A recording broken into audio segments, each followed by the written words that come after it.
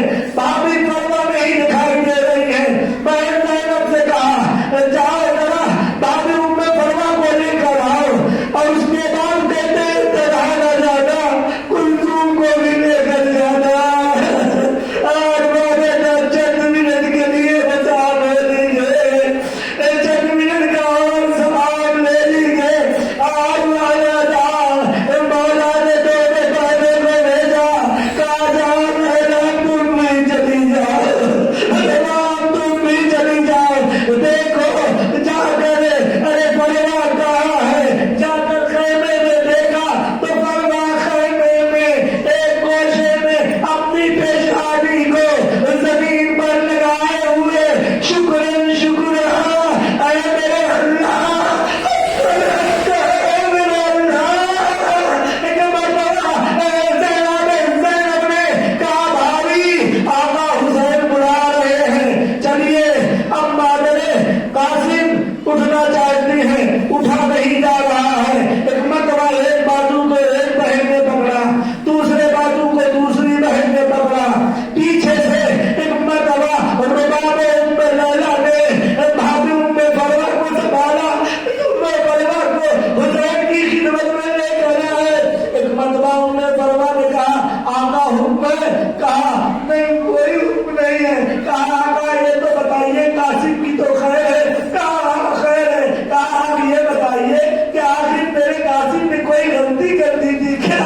مجھے کس لیے بلایا ہے؟ کہا نہیں غلطی نہیں کی تھی.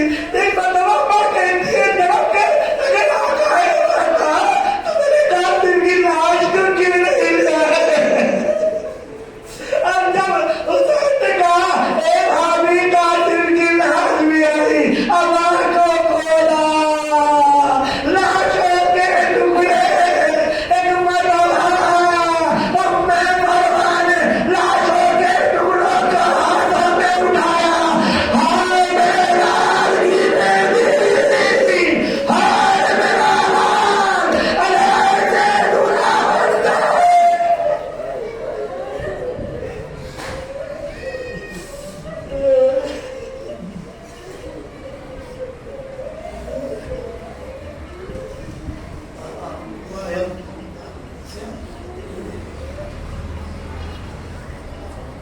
ماتم حسین